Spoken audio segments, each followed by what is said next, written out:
Everyone, this is Janvi and I welcome you to all in concept classes. जैसे कि हमने अपनी एम लक्ष्मीकांत की सीरीज से स्टार्ट की थी, 2 लेक्चर्स ऑलरेडी मैं अपलोड कर चुकी हूँ, दैट इज़ हिस्टोरिकल बैकग्राउंड।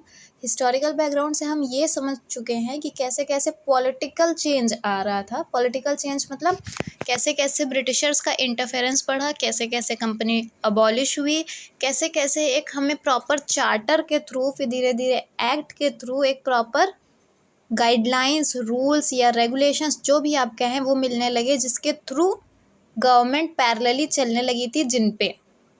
इसी को हमने नेम दिया है कॉन्स्टिट्यूशन, है ना। जो रूल पूरी कॉपी है जो बुक की, जिसमें सारे एक्ट्स लिखे हैं कि किस पे क्या होने, इसी को कॉन्स्टिट्यूशन कहते हैं। तो इसकी फ्रेमिंग सीधा 1947 में तो स्टार्ट नहीं हुई थी। इसकी फ्रेमिंग कहाँ से स्टार्ट हुई थी? तो जो फर्स्ट रेगुलेटिंग एक्ट आया था 1773 से, वहाँ से धीरे धीरे धीरे इसका बेस बनने लगा था, जो कि फाइनली कंप्लीट हुआ था 1949 में। क्लियर? चलिए देखते हैं हम। तो मेकिंग ऑफ द कॉन्स्टिट्यूशन में पहले हम स्टार्ट कर रहे हैं demand for a constituent assembly. देखिए, किसी भी चीज़ को बनाने के लिए पहले उसकी डिमांड होती है, तो वो डिमांड कहाँ से आई ये हमें देखना है। देखिए, पहली जो डिमांड है वो 1934 में एम एन रॉय ने रखी थी। एम एन रॉय को आप देखेंगे ना, तो एम एन रॉय आपको एक पॉलिटिकली में एक थिंकर के टाइप से भी मिल जाएंगे। ठीक, मतलब आप पॉलिटिकल साइंस वगैरह अगर आपका ऑप्शनल सब्जेक्ट है तो उसमें आपको ये एक एज अ विचारधारा के रूप में भी आप इनको पढ़ेंगे। एम एन रॉय क्या थे? अ Pioneer of communist movement in India. Communist movement क्या होता है? देखिए, 3 तरीके के लोग या पॉलिटिक्स कहीं भी काम करती है। एक सेंटर होती है, एक राइट की विंग की तरफ होती है, थोड़ा सा लेफ्ट विंग की तरफ होती है। जो लेफ्ट के साइड होता है वो कम्युनिज्म होता है, और जो राइट के साइड होता है वो कैपिटलिज्म होता है। तो जो एम एन रॉय थे वो पायनियर किसके थे? लेफ्ट विंग के, यानी कम्युनिज्म के। ठीक, तो कम्युनिस्ट मूवमेंट इन इंडिया के भी पायनियर कहा जाता है इनको। 1934 में एम एन रॉय ने पहली बार इसकी आइडिया को सामने रखा। फिर 1935 में इंडियन नेशनल काउंसिल ने मतलब ऑफिशियली डिमांड किया कि हमें एक कॉन्स्टिट्यूएंट असेंबली चाहिए for the framing of the constitution. उसके बाद 1938 में जवाहरलाल नेहरू डिमांड करते हैं, किसकी तरफ से? आईएनसी के बिहाफ पे डिमांड करते हैं कि उन्हें एक कॉन्स्टिट्यूएंट असेंबली चाहिए जो कि प्योरली क्या होगी? Purely resistant to British interference, या फिर आउटसाइड इंटरफेरेंस उसमें बिल्कुल भी नहीं होगा, एंड इलेक्ट होके आएगी एडल्ट फ्रेंचाइज पे, जो कि क्या करेगी? कॉन्स्टिट्यूशन बनाएगी। क्लियर? तो आप 3 डेट कैसे याद रखेंगे? 34 में एम एन रॉय ने, 1935 में आईएनसी ने ऑफिशियली डिमांड, फिर 1938 में जवाहरलाल नेहरू ने ये आईएनसी के बिहाफ पे पुट किया आगे ये आइडिया। ठीक, फिर क्या होता है? देखिए, इस डिमांड को माना कब गया, ये आप टाइम देखेंगे ना। अब वर्ल्ड वॉर 2 स्टार्ट हो चुकी है, तो वर्ल्ड वॉर 2 स्टार्ट हो चुकी है। वर्ल्ड वॉर 2 में अब क्या चाहिए? ब्रिटिशर्स को इंडिया का पार्टिसिपेशन चाहिए। पार्टिसिपेशन की वो ब्रिटिशर्स की तरफ से, अलाइज की तरफ से लड़ें। ये सारे जो ऑफर्स आएंगे ना, ये थोड़े से इंडिया को मनाने के लिए भी आएंगे कि हम उसमें पार्टिसिपेट कर ले वर्ल्ड वॉर में। तो आप सिनेरियो समझते रहिएगा कि वर्ल्ड पॉलिटिक्स कैसे चल रही है और उसका इफेक्ट हम पे कैसे आ रहा है, या हमारी इंडिपेंडेंस पे कैसे आ रहा है। ठीक, पहला ऑफ़र आता है अगस्त ऑफ़र ऑफ 1940। ये ऑफ़र आता है 8 अगस्त को। 8 अगस्त 1940 उस टाइम पे जो हमारे वायसराय ऑफ इंडिया थे वो थे लॉर्ड लिनलिथगो। इनके अंडर में ये ऑफ़र आता है। इस ऑफ़र में क्या रहता है कि कुछ 2-3 मेन पॉइंट्स रहते हैं कि एक डोमिनियन स्टेटस दिया जाएगा इंडिया को। देखिए, डोमिनियन स्टेटस का मतलब क्या होता है कि इंडिपेंडेंस विद सम रिस्ट्रिक्शंस। मतलब कि आपके जितने सब्जेक्ट हैं जिस पे एक कंट्री काम करती है, वो सारे के सारे उस कंट्री के पास नहीं होंगे। कुछ क्या होंगे? ब्रिटिशर्स के पास रहेंगे। मतलब काफ़ी हद तक दी जाएगी इंडिपेंडेंस, लेकिन कुछ मेन मुद्दे अभी भी किसके पास रहेंगे? जो आप पे रूलिंग बॉडी है उसके पास। फिर क्या कहा गया? इस ऑफ़र को याद क्यों रखा जाता है? क्योंकि इसमें पहली बार ब्रिटिशर्स ने रिकॉग्नाइज़ किया था, एक कॉन्स्टिट्यूएंट असेंबली बनाने की डिमांड को एक्सेप्ट किया गया था। क्लियर? थर्ड पॉइंट इसमें यह था कि एक्सपेंड किया जाएगा एग्जीक्यूटिव काउंसिल को। मतलब जो वायसराय की एग्जीक्यूटिव काउंसिल होती थी ना, जो कि मेनली लॉज बनाने के लिए या फिर लॉज इंट्रोड्यूस करती थी, तो उसमें क्या किया गया कि इंडिया का पार्टिसिपेशन बढ़ाया जाएगा, इंडियंस का पार्टिसिपेशन इंक्रीज़ किया जाएगा। तो पहले एग्जीक्यूटिव काउंसिल में 12 मेंबर्स होते थे, तो उनकी जगह आप कितने मेंबर्स हम इंडियंस को रखेंगे? तो 8। क्लियर। देखिए अगस्त ऑफर ये अब 1940s का टाइम है, तो यहाँ सिर्फ INC नहीं थी, इंडियन नेशनल कांग्रेस नहीं थी, काफ़ी अलग अलग पार्टियाँ भी क्या थी, आ गई थी। तो उसमें जैसे थी मुस्लिम लीग हो गई, हिंदू महासभा हो गई। तो INC को पता था कि ये कुछ ऑफर सही नहीं है। क्यों? क्योंकि देखिए जब फर्स्ट वर्ल्ड वॉर चल रहा था तब भी इस तरीके के कुछ प्रोमिसेस ब्रिटिशर्स ने किए थे, बट उन प्रोमिसेस का कोई महत्व नहीं निकला। तो ये जो इंडियन नेशनल कांग्रेस थी वो ये जानती थी कि अभी भी ये प्रोमिसेस ही हैं जो कि कंप्लीट नहीं किए जाएंगे। तो INC इसका बॉयकॉट करती है, मतलब इस ऑफ़र को रिजेक्ट करती है। उसके बाद जो मुस्लिम लीग होती है वो प्रोग्रेसिव मानती है इस स्टेप को, और जो हिंदू महासभा होती है वो सो कहती है कि अगर ब्रिटिशर्स जो कह रहे हैं कि डोमिनियन स्टेटस वो हमें देंगे, तब तो ये जो ऑफ़र है ये अच्छा है, तब वो इसके सपोर्ट में है। अगर ब्रिटिशर्स वो करते हैं जो वो कह रहे हैं, क्लियर। तो उसके लिए ये जो हिंदू महासभा है वो एग्जीक्यूटिव काउंसिल के लिए मेंबर भी अपना इलेक्ट करके भेजती है। फिर 1941 में 40 में ये ऑफ़र आता है, 41 में एग्जीक्यूटिव काउंसिल को एक्सपेंड किया भी जाता है, लेकिन फाइनली ये अगस्त ऑफ़र क्या होता है, फेल मार जाता है। इसको एक्सेप्ट नहीं करती है लास्ट तक कोई भी, फाइनली एक्सेप्टेंस इसे नहीं मिलता है। फिर उसके बाद आता है सर स्टैफर्ड क्रिप्स के अंडर क्रिप्स मिशन 1942 में। क्रिप्स मिशन इंपॉर्टेंट है, देखिए क्यों। देखिए डोमिनियन स्टेटस इसमें अभी भी था, मतलब पूरी कंप्लीटली ऑटोनॉमी नहीं दी जाएगी, कुछ जो पॉइंट्स रहेंगे या फिर कुछ सब्जेक्ट्स रहेंगे वो किसके पास रहेंगे, रूलिंग बॉडी के पास रहेंगे। कॉन्स्टिट्यूएंट असेंबली बनाई जाएगी, इसमें भी था। प्रॉपर रिप्रेजेंटेशन दिया जाएगा प्रिंसली स्टेट्स जो थे और जो प्रोविंशियल असेंबलीज थी सबको। इंटरिम गवर्नमेंट बनेगी। देखिए ब्लूप्रिंट तैयार कर दिया था इस मिशन में, किस चीज़ का, इंडिया के पार्टीशन का, क्योंकि इसमें एक बहुत ही इम्पोर्टेंट पॉइंट लिखा हुआ था कि जो कॉन्स्टिट्यूएंट असेंबली आएगी और वो जो कॉन्स्टिट्यूशन बनाएगी। अब क्यों हो रहा है ये सब, देखिए मुस्लिम लीग की डिमांड क्या चल रही थी कि उनको पाकिस्तान चाहिए, तो ये और हम नहीं चाहते थे, तो ब्रिटिशर्स क्या कर रहे थे कि उनको लगे भी नहीं, मतलब कि हम कह भी ना सके कि ब्रिटिशर्स ने हमें तोड़ दिया, तो वो तोड़ भी नहीं रहे थे और तोड़ भी रहे थे। कैसे? उन्होंने ये कह दिया कि जो कॉन्स्टिट्यूएंट असेंबली कॉन्स्टिट्यूशन बनाएगी उस कॉन्स्टिट्यूशन को जो भी मतलब जो भी है इंडिया में, अगर वो चाहे तो माने, अगर वो नहीं चाहते हैं तो वो उससे बाहर हो सकते हैं और अपना कॉन्स्टिट्यूशन खुद बना सकते हैं। समझ में आया? उन्होंने डायरेक्ट नहीं कहा कि इतने अलग हो गए, ये अलग कंट्री है, ये अलग कंट्री, मतलब इंडिया पाकिस्तान जैसा कुछ नहीं कहा था। बस ये कहा था कि जो कॉन्स्टिट्यूएंट असेंबली प्रिपेयर करेगी कॉन्स्टिट्यूशन, अगर किसी को भी प्रॉब्लम है उससे, तो वो उससे अलग हो सकता है और अपना खुद का कॉन्स्टिट्यूशन भी बना सकता है, उसको भी रिकॉग्निशन मिलेगा ब्रिटिशर्स की तरफ से। समझ में आया? तो मतलब प्रॉपर एक इंडिया को डिवाइड करने का एक ब्लूप्रिंट तैयार हो गया था इस मिशन के अंडर। समझ में आया? और रियलम मतलब वो कॉमनवेल्थ रियलम से भी विड्रॉल के लिए कर सकते हैं, बाहर निकल सकते हैं। ये था इम्पॉर्टेंट पार्ट, याद रखिएगा आप। क्लियर? देखिए इस टाइम पे जो UK में गवर्नमेंट है, ये वर्ल्ड वॉर 2 का टाइम है, तो जो ब्रिटेन में गवर्नमेंट है वो कंजर्वेटिव पार्टी की है। चर्चिल उस टाइम पे थे, और जब हम आज़ाद होंगे तो कौन आ जाता है, एटली आ जाते हैं जो कि लेबर पार्टी से होते हैं। तो ये पार्टीज भी पूछी जाती हैं, तो आप याद रखिएगा। क्लियर? अब ये क्रिप्स मिशन भी फेल हो जाता है।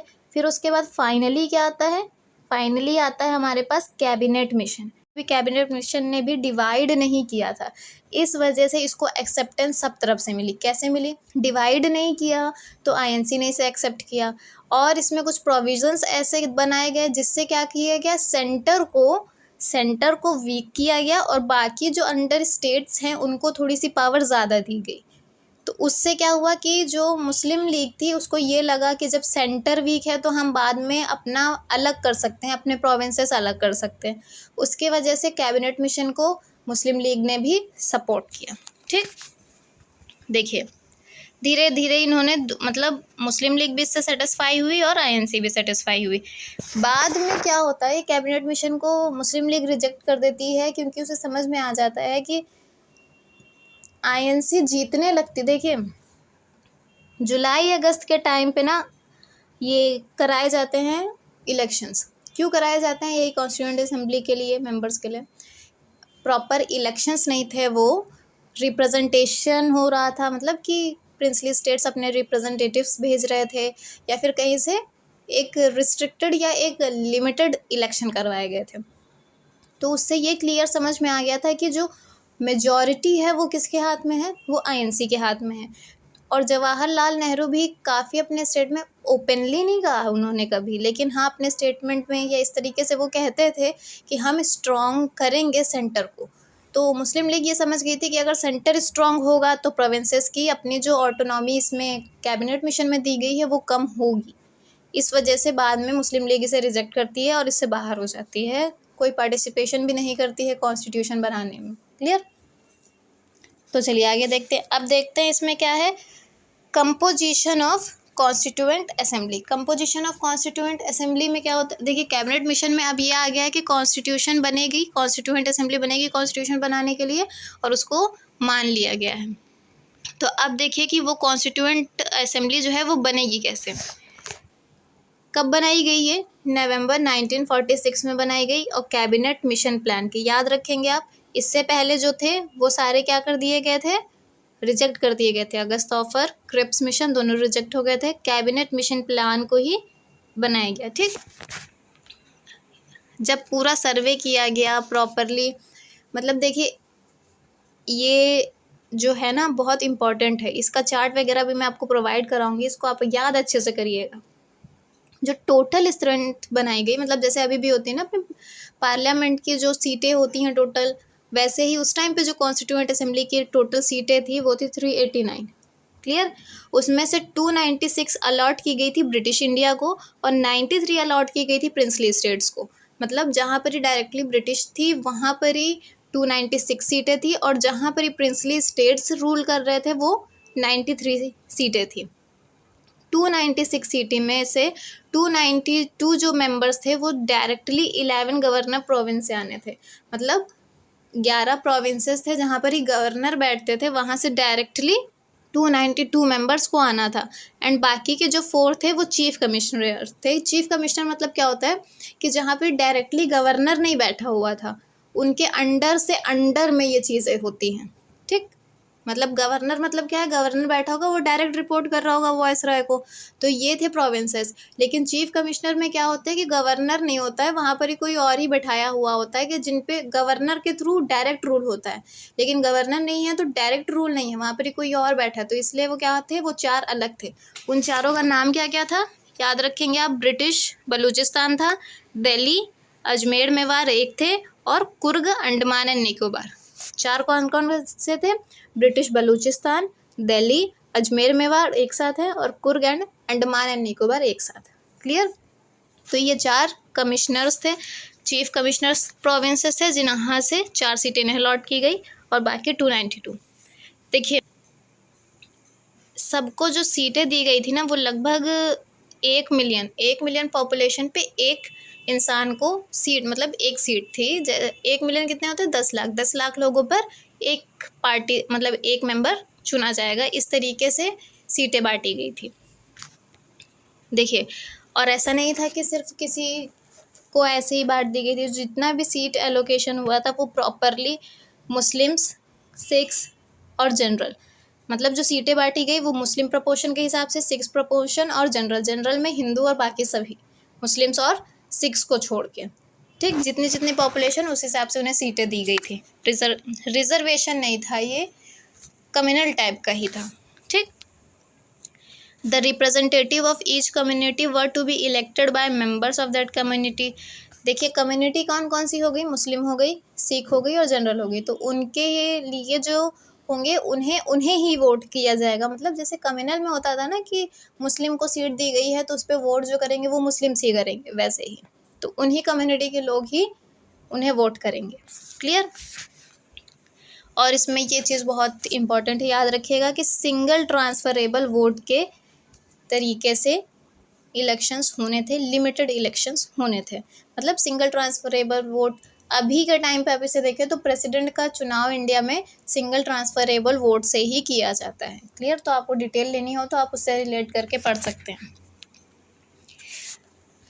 और जो प्रिंसली स्टेट्स थे उनका क्या था, प्रिंसली स्टेट्स या तो वो डायरेक्टली खुद तो आ नहीं जाते, अगर आना चाहे तो ऐसा भी कुछ नहीं था, लेकिन प्रिंसली स्टेट्स ने क्या किया कि अपना अपना खुद का एक रिप्रेजेंटेटिव चूज़ करके उनको असेंबली में भेजना होता है। स्टार्टिंग में कोई भी नहीं आता है, क्योंकि देखिए जो राजा महाराजा थे उनके पास प्रॉपर अपनी जगह थी रूल करने के लिए, तो वो बिल्कुल ये नहीं चाहते थे कि वो जाके रिप्रेजेंटेशन दे, क्योंकि उन्हें भी पता था कि आईएनसी के पास क्या होने वाला है, बहुमत होने वाला है। तो आईएनसी के पास जब बहुमत होगा तो उनसे अपनी पावर छिन सकती है, तो वो पार्टिसिपेट ही नहीं करते हैं, सोच के कि हमें कोई मतलब नहीं है कॉन्स्टिट्यूशन बनाने से, इंडिया से कोई मतलब नहीं है, हमारा जो है वो अपना इंडिपेंडेंट है, हम इसी में रहेंगे। क्लियर। फिर क्या होता है, इससे ये तो पता चल गया जो कॉन्स्टिट्यूएंट असेंबली बन के आई वो प्रॉपरली इलेक्टेड या फिर एडल्ट फ्रेंचाइज के थ्रू नहीं आई, पार्शली इलेक्टेड थी और पार्शली नॉमिनेटेड थी। मेंबर्स क्या थे, इनडायरेक्टली इलेक्ट हुए थे और लिमिटेड फ्रेंचाइज पे हुए थे।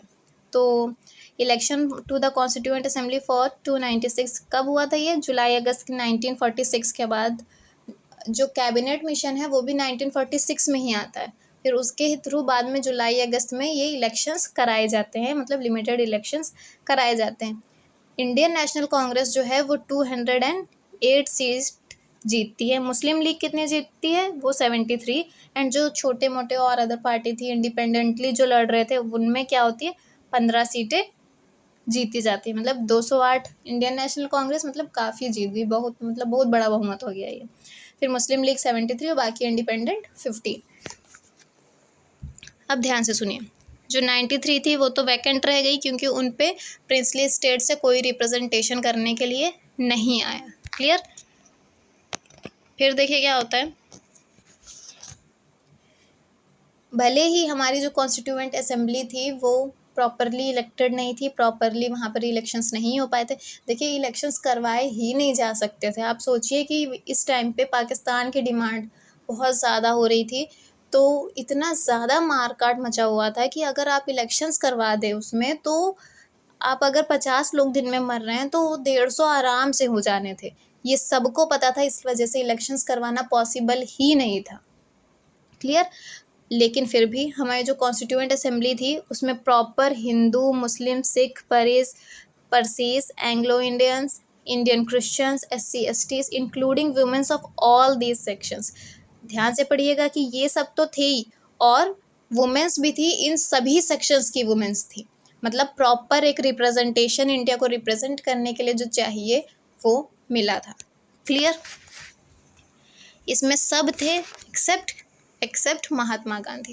क्लियर। महात्मा गांधी बिकॉज उन्होंने पहले कह दिया था कि उन्हें राजनीति से कोई मतलब नहीं है। उन्होंने तो ये भी कहा था देश की आज़ादी के बाद कि आईएनसी जिसके लिए बनी थी वो काम कंप्लीट हो गया, हमें आज़ादी मिल गई है, तो अब आईएनसी को अबॉलिश कर देना चाहिए। लेकिन जो बड़े बड़े नेता थे उन सबका ये नहीं था ना, अगर वो आईएनसी अबॉलिश हो जाती तो ये सब कहाँ जाता, तो इस वजह से आईएनसी अबॉलिश नहीं हुई। लेकिन हाँ, ये एक पॉइंट था गांधी जी का। क्लियर। अब हमें क्या देखना है कि जो कॉन्स्टिट्यूएंट असेंबली हमारी बन के आ चुकी है वो बेसिकली काम कैसे करेगी, किन चीज़ों पे काम करेगी, क्या उसके हाईलाइटेड पॉइंट्स होंगे और क्या उसका रूट एरिया होगा जिस पे वो काम करेगी। देखिए कॉन्स्टिट्यूएंट असेंबली की पहली मीटिंग होती है 9 दिसंबर 1946 को। याद रखेंगे, बहुत इंपॉर्टेंट है। 9 दिसंबर 1946 को इसकी पहली मीटिंग होती है। मुस्लिम लीग इसे पूरी तरीके से बॉयकॉट करती है एंड इंसिस्ट क्या करती है, मतलब डिमांड क्या करती है, डिमांड करती है पाकिस्तान की। देखिए ये जो टाइम है ना, अभी अगस्त के टाइम पे 16 अगस्त को 1946 में ही जिन्ना के द्वारा एक्शन डे बुलाया जाता है। मतलब डायरेक्ट एक्शन डे में क्या होता है कि नहीं मानेंगे तो मतलब वो पूरी तरीके से हथियार उठाएंगे इन द सेंस कि अब उनको कोई मतलब नहीं है कौन मर रहा है कौन नहीं, उनको सिर्फ पाकिस्तान चाहिए एट एनी कॉस्ट। ऑलराइट। तो 16 अगस्त को हो चुका है। उसके बाद ये 9 दिसंबर 1946 को ये फर्स्ट मीटिंग होती है। तो मुस्लिम लीग तो पूरी तरीके से इसे बॉयकॉट करती है। मीटिंग कितने लोगों के द्वारा अटेंड की जाती है, तो 211 मेंबर्स। याद रखेंगे आप, 211 मेंबर्स। डॉक्टर सच्चिदानंद सिन्हा को पहला टेम्परेरी प्रेसिडेंट बनाया जाता है इस कॉन्स्टिट्यूएंट असेंबली का। फ्रेंच प्रैक्टिस थी ये। फ्रेंच प्रैक्टिस मतलब वहाँ पर भी ये होता है कि जब आपकी असेंबली पहली बार मिली है तो कोई इलेक्टेड उसमें किसी भी पोजीशन पे या कोई भी मेंबर कहीं भी डेजिग्नेट नहीं है, तो उसके लिए फ्रेंच में ये प्रैक्टिस है कि जो सबसे ओल्ड पर्सन होता है वहाँ पर ही उसको ही प्रेसिडेंट या टेम्परेरी प्रेसिडेंट जो भी है बना दिया जाता है। तो सिमिलर प्रैक्टिस हमने वहाँ से ली थी। हमारी भी जब कॉन्स्टिट्यूएंट असेंबली बन के आई तो सच्चिदानंद सिन्हा साहब सबसे ओल्ड पर्सन थे उस टाइम के, तो टेम्परेरी प्रेसिडेंट उन्हें ही बनाया गया। क्लियर। उसके बाद राजेंद्र प्रसाद 11 दिसंबर को राजेंद्र प्रसाद को प्रेसिडेंट बनाया जाता है कॉन्स्टिट्यूएंट असेंबली का। हमें हमारे 2 वाइस प्रेसिडेंट मिलते हैं किसके, कॉन्स्टिट्यूएंट असेंबली के, that is HC Mukherjee and VT Krishnamachari. याद रखेंगे, एक प्रेसिडेंट मिलते हैं Rajendra Prasad and 2 vice president मिलते हैं HC Mukherjee and VT Krishnamachari. अब क्या होता है कि सबसे पहले यहाँ पर जैसे ही working of the constituent assembly start होता है तो सबसे पहले वर्क क्या होता है कि जो जवाहरलाल नेहरू जी थे वो सबसे पहले ऑब्जेक्टिव रेजोल्यूशन लाते हैं। ये ऑब्जेक्टिव रेजोल्यूशन बेसिकली एक दिशा देता है कॉन्स्टिट्यूएंट असेंबली को कि उन्हें काम कैसे करना है, क्या चीज़ें उनकी इम्पॉर्टेंट है। देखिए, कॉन्स्टिट्यूशन बनाने का मतलब सिंपली ये था कि जिस एरिया पे अभी ज़्यादा फोर्स नहीं है, मतलब अभी वो चीज़ें ज़्यादा कल्चर में या ज़्यादा सोसाइटी में अवेलेबल नहीं है, उन पर भी लॉस बनने थे। लेकिन ये ऑब्जेक्टिव रेजोल्यूशन में ये था कि क्या हमारा कोर रहेगा जिस पे हमारा मेन सेंटर होना चाहिए, जिस पे कॉन्स्टिट्यूएंट असेंबली को काफ़ी ध्यान दे के काम करना होगा, वो इस ऑब्जेक्टिव रेजोल्यूशन में था। ऑब्जेक्टिव रेजोल्यूशन आता है 13 दिसंबर 1946 को। 1946 13 दिसंबर। देखिए कुछ डेट इंपॉर्टेंट्स कैसे हैं, 9 दिसंबर हुई, फिर 11 दिसंबर हुई। 11 दिसंबर क्यों हुई, क्योंकि राजेंद्र प्रसाद साहब को प्रेसिडेंट बनाया जाता है। फिर उसके बाद 13 दिसंबर को ऑब्जेक्टिव रेजोल्यूशन आता है। इस ऑब्जेक्टिव रेजोल्यूशन एक क्या, देखिए, it laid down the fundamentals and philosophy of the constitutional structure. एक फंडामेंटल मतलब कि कॉन्स्टिट्यूएंट असेंबली को किस डायरेक्शन में काम करना है, और थोड़ा फिलॉसफी। देखिए फिलॉसफी का इन द सेंस क्या है कि अभी हमें आज़ादी मिली नहीं है, हमें मिलेगी, तो हम पहले से उसका क्राइटेरिया लेके कॉन्स्टिट्यूशन को बनाएंगे। Clear. This constituent assembly declares it's, देखिए इसमें क्या कहा गया, इंडिपेंडेंट सॉवरेन रिपब्लिक होगा इंडिया। और हम ये कॉन्स्टिट्यूशन क्यों बना रहे थे, अपने फ्यूचर गवर्नेंस के लिए बना रहे थे। सेकंड पॉइंट में क्या कहा जाता है, देखिए मैं पढ़ के आपको एक साथ एक लाइन का मतलब बताती चल रही हूँ, ध्यान से सुनिएगा। Where in the territories that now comprise British India. Constitution हमारा इंडिपेंडेंट से पहले बन रहा है, इसलिए कहा गया है कि जो अभी ब्रिटिश इंडिया है, और the territories that now form the Indian states, और जो कि अब बाद में मिलके क्या बनाएंगे, इंडियन स्टेट्स। मतलब जो प्रोविंसेस हैं अभी ब्रिटिश के टाइम पे, वो बाद में क्या बन जाएंगे, सारे इंडियन स्टेट्स बन जाएंगे। And such other parts of India as are outside India, और कुछ पार्ट जो कि इंडिया से बाहर हैं, क्योंकि बहुत सारे प्रिंसली स्टेट्स भी थे जो कि ना इंडिया में थे ना पाकिस्तान में थे। और जब जानते हैं आप कि जब इंडिया इंडिपेंडेंस एक्ट आया था तो उसमें ये भी था कि जो भी प्रिंसली स्टेट्स चाहते हैं किसी के साथ मिलना तो मिल सकते हैं, और नहीं चाहते हैं तो ना मिले। ठीक, तो उसके लिए ये लाइन लिखी हुई है कि such other part of India as are outside India, जो कि इंडिया से बाहर हैं, and the states as well as the other territories as are willing to be constituted into the independent sovereign India. और जो भी पार्ट, जो भी स्टेट, जो भी टेरिटरी इंडिया में, सॉवरेन इंडिया में मिलना चाहती है, तो इंडिया जो बनेगा वो इन सब को मिला के एक यूनियन बनेगा। क्लियर। मतलब जो कि अभी फिर से बताती हूँ एक बार, जो कि ब्रिटिश प्रोविंसेस थे वो सब इंडियन स्टेट्स बनेंगे, जो कि टेरिटरीज इंडिया से बाहर हैं या जो भी टेरिटरीज इंडिया में मिलेंगी उन सब को मिला के यूनियन ऑफ इंडिया बनेगा। क्लियर।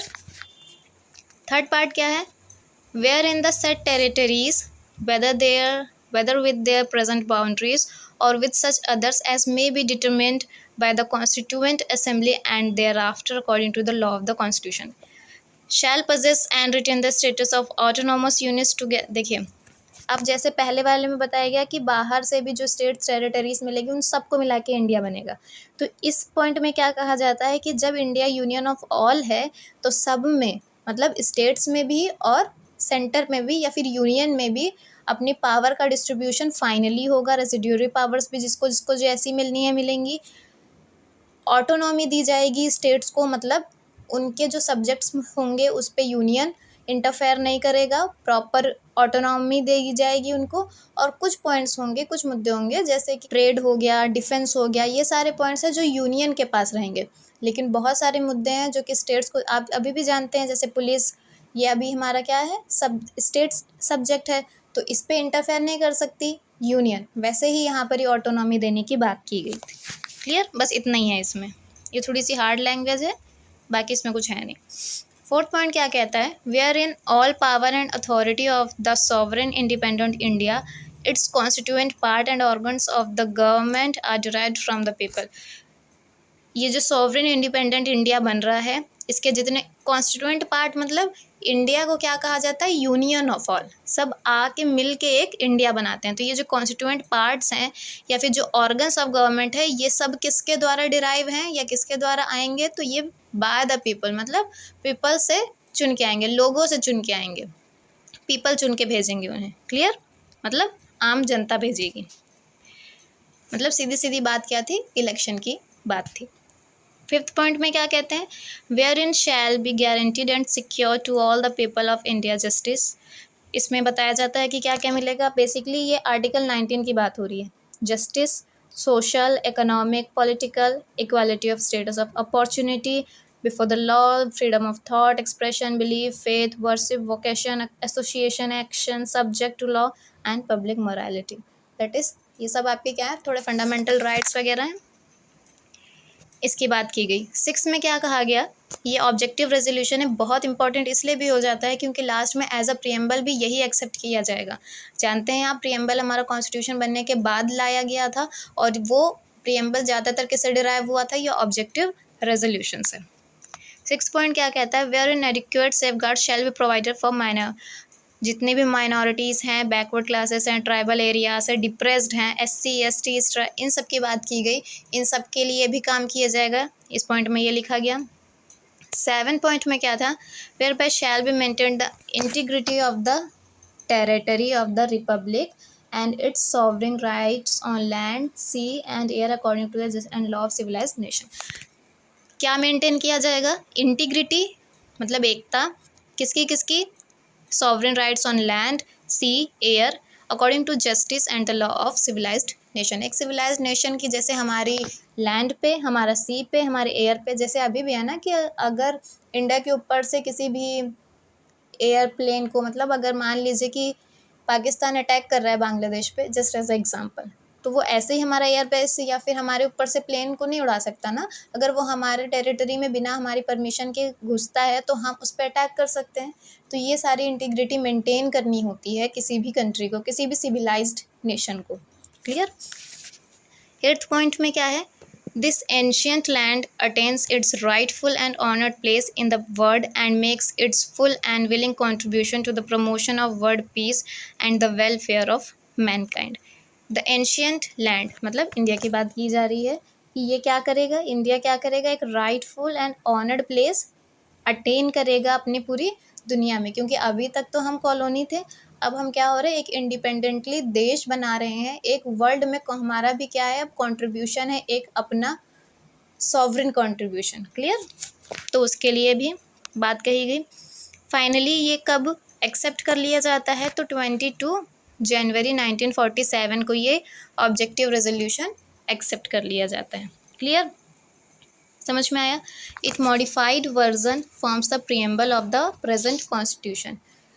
इसी का मॉडिफाइड वर्जन ही बाद में क्या बन के आता है, हमारा प्रियम्बल बन के आता है। ठीक, चलिए आगे चलते हैं। अब क्या पढ़ेंगे हम, changes by the independence act. Independence act of 1947 जब आया तो उसमें क्या क्या चेंजेस हैं, कैसे कैसे उसने बदलाव किया, अब हमें वो देखना है।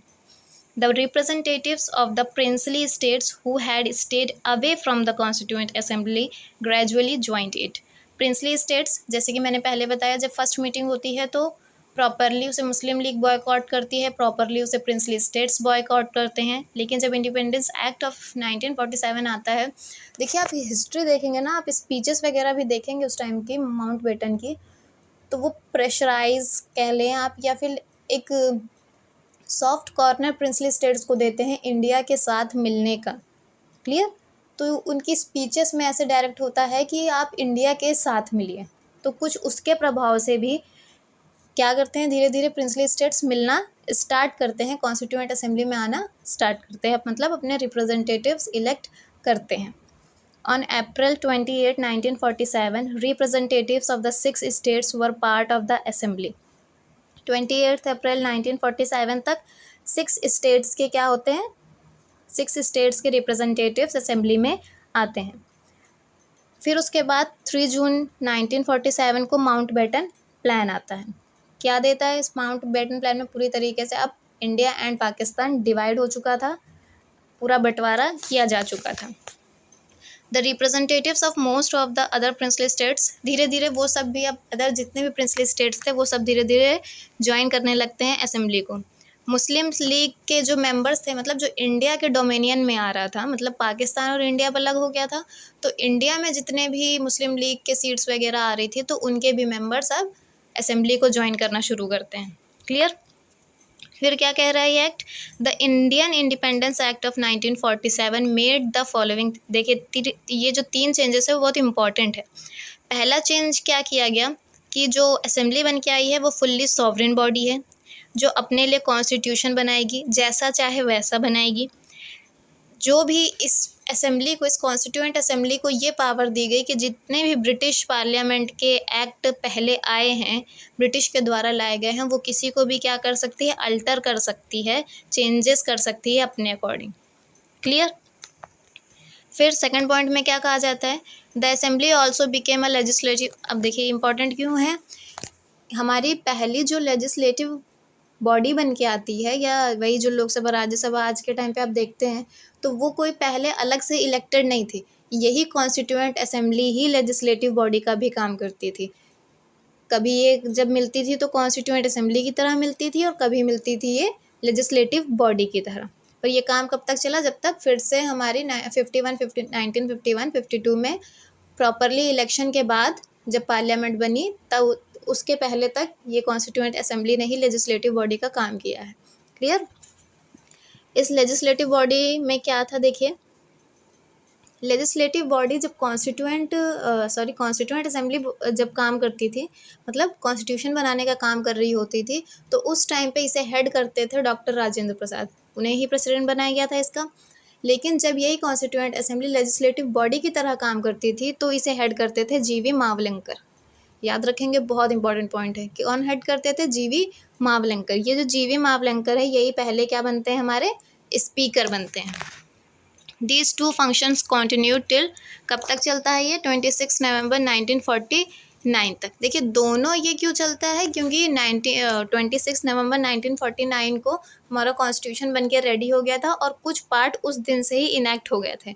प्रॉपरली जो कॉन्स्टिट्यूशन है वो कब से लागू हुआ था, तो वो 26 Jan 1950 से लागू हुआ था, लेकिन कुछ पार्ट तो लागू हो गया था, मतलब यहाँ तक पूरा कंप्लीट हो गया था, कॉन्स्टिट्यूएंट असेंबली का काम ख़त्म हो गया था कॉन्स्टिट्यूशन बनाने का। क्लियर। थर्ड पॉइंट क्या है, मुस्लिम लीग मेंबर्स हेलिंग फ्रॉम, देखिए अब जो इंडिया और पाकिस्तान है वो अलग हो चुके हैं, तो मुस्लिम लीग्स के जो मेंबर कॉन्स्टिट्यूएंट असेंबली में हैं इंडिया के, मतलब इंडिया की कॉन्स्टिट्यूएंट असेंबली में है पाकिस्तान के मेंबर्स, तो वो सब क्या होते हैं, वो विड्रॉ करते हैं और अपनी पाकिस्तान के कॉन्स्टिट्यूएंट असेंबली में पार्टिसिपेट करते हैं। तो इससे क्या होता है कि जो हमारी पहले जो हमारी जितनी भी सीट्स एलोकेट की गई थी वो पूरे पाकिस्तान और इंडिया को मिला के की गई थी, तो वो 389 थी। लेकिन जब पाकिस्तान अलग कर दिया जाता है तो अब टोटल इंडिया के पास कितनी सीट्स बची हैं, 299 सीट्स बची हैं। क्लियर। इंडियन प्रोविंसेस जो कि ब्रिटिश प्रोविंसेस थे पहले, वो पहले क्या थे 296, अब क्या हो गए हैं 229 बचते हैं। प्रिंसली स्टेट्स के पास 93 सीट्स थी, तो वो अब कम हो के कितनी बचती हैं 70, क्योंकि कुछ प्रिंसली स्टेट्स पाकिस्तान के पास भी जाते हैं तो वो सीट्स हमसे चली जाती हैं। क्लियर। सबको स्टेट वाइज मेंबरशिप मिलती है, वो आप टेबल 2.4, मतलब यही एम लक्ष्मीकांत में टेबल 2.4 में दिया हुआ है, वहाँ से देख सकते हैं। याद करने की ज़रूरत नहीं है, लेकिन आपको एक ओवरऑल आइडिया होना चाहिए कि ज़्यादा कहाँ से आ रही है, कम कहाँ से आ रही हैं, कहाँ पर से मुस्लिम मेजॉरिटी ज़्यादा है, कहाँ पर से हिंदू मेजॉरिटी ज़्यादा है, कहाँ पर से मतलब सीट्स के रिप्रेजेंटेटिव्स आने में प्रॉब्लम हुई, ये सब थोड़ा सा आपको पता होना चाहिए। अदर फंक्शंस क्या क्या किया कॉन्स्टिट्यूएंट असेंबली में, देखिए It ratified the India's membership of the Commonwealth in May 1949. Adopted the national flag, adopt करती है 22 of July 1947. It adopted the national anthem. national anthem adopt किया जाता है 24 of Jan 1950 को. नेशनल सॉन्ग अडॉप्ट किया जाता है 24 ऑफ जनवरी 1950. राजेंद्र प्रसाद को फर्स्ट प्रेसिडेंट बनाया जाता है कब? 24 ऑफ जनवरी 1950 को. In all the constituent assembly had 11 sessions. ये जो सेशंस हैं वो एक बार आप देख लीजिएगा, थोड़ा आपको याद रहना चाहिए, कभी कभी आपके प्रीलिम्स में पूछ लिए जाते हैं. ये जो पूरा हमारा कॉन्स्टिट्यूशन बन के तैयार होता है इसको कितना टाइम लगता है? तो 2 ईयर 11 मंथ्स एंड 18 डेज. काफ़ी टाइम है, लेकिन काफ़ी अच्छा कॉन्स्टिट्यूशन बन के आता है, तो ये टाइम इतना आपको ज़्यादा नहीं लगेगा क्योंकि एक अच्छी सी आपने अपने लिए गाइडलाइंस तैयार की हैं.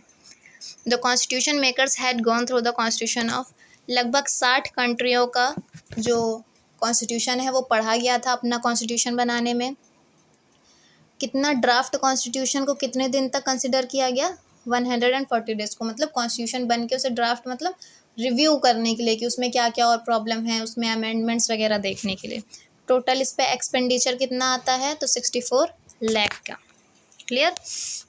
फिर on January 24, 1950 the constituent assembly held it's final session. Final session कब होता है इसका? 24 ऑफ जैन 1950 को. It however did not and नहीं होती. क्या एंड नहीं होती? कॉन्स्टिट्यूएंट असेंबली का काम कंप्लीट हो गया कॉन्स्टिट्यूशन बनाने का, बट वो एंड नहीं होती. अब वो कैसे काम करेगी? As the provincial parliament of India. Clear. 1950 से स्टार्ट करती है ये, और कब तक करती है? जब तक कि हमारी न्यू पार्लियामेंट 51-52 के इलेक्शन के बाद नहीं बन जाती. क्लियर. तो इस लेक्चर में इतना ही. आगे हम कमेटीज़ पे बात करेंगे, माइनर मेजर कमेटीज़, और इनैक्टमेंट ऑफ द कॉन्स्टिट्यूशन देखेंगे. अब इसके पास जो पार्ट आएगा वो ज़्यादा बहुत लेंदी समझने वाला नहीं है, बस आपको कुछ फैक्ट्स याद करने होंगे. ट्रिक भी प्रोवाइड करूँगी मैं आपको कि आपको ये कमेटीज याद हो जाएं जल्दी से on finger tips. Clear. I think आपको ये लेक्चर समझ में आया होगा. कोई भी डाउट है आप पूछ सकते हैं. इसकी PDF आप डिस्क्रिप्शन बॉक्स से जाके टेलीग्राम चैनल की लिंक है वहाँ से जाके ले सकते हैं. And all the best. Thank you.